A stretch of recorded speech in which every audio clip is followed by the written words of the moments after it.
Good morning, everyone. I am Dario L. Urqueza III from BSED 3 English.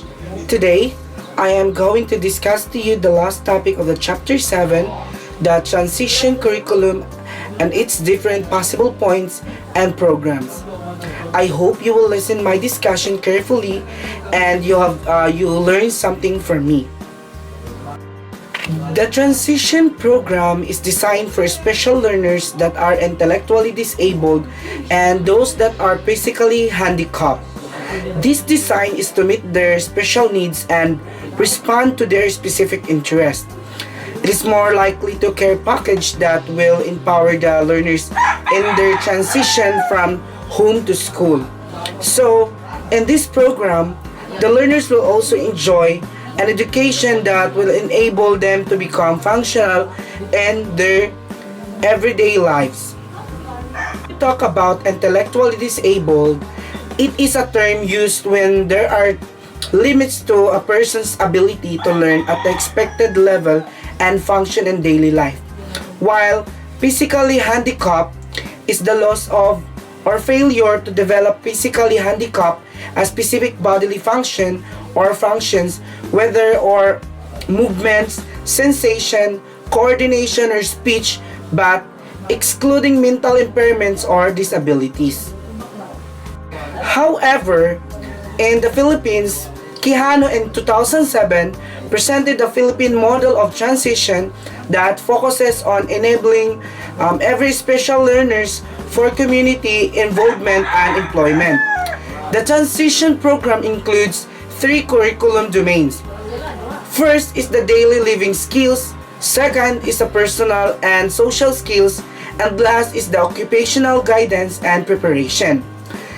These models necessitates the needs for support from professional and other key people in the community in order for the individual's special needs to attain independent living.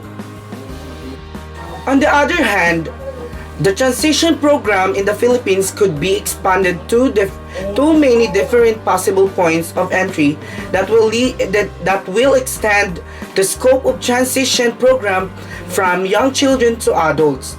This may include the following examples. First, transition to school life. Second, the transition after post-secondary schooling. Third, the transition from school to entrepreneurship. And fourth, transition from school to adult life. And last is the transition to functional life. Transition to school life. It may include children and adult special learners who would like to extend or who have been assessed to be ready for regular school under the inclusion program. This may also include students who would like to learn basic literacy program under the alternative learning system. Next is the transition after post-secondary schooling. It includes programs that will prepare special learners for vocational courses or on-the-job training. Next is transition from school to entrepreneurships. It includes programs that will allow special learners to become entrepreneurs in their respective communities. Teaching entrepreneurship in school helps students realize the importance of starting and supporting small and local businesses. It also encourages conversation around making money and looking for alternatives to traditional forms of employment. Fourth is the transition from school to adult life. Includes programs that will allow students to adjust and adapt to adult life.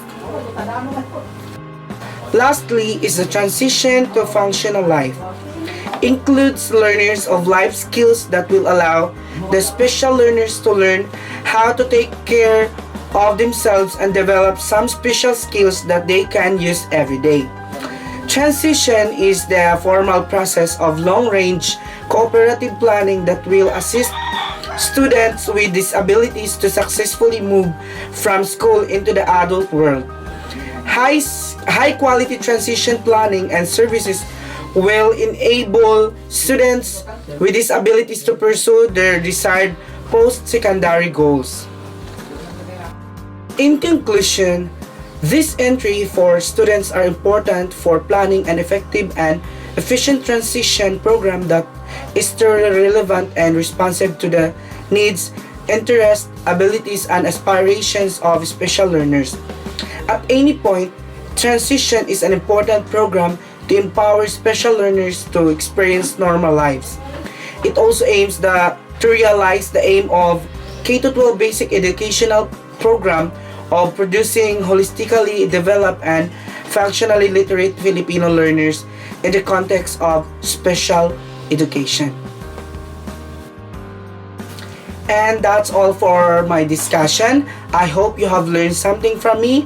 Thank you and God bless.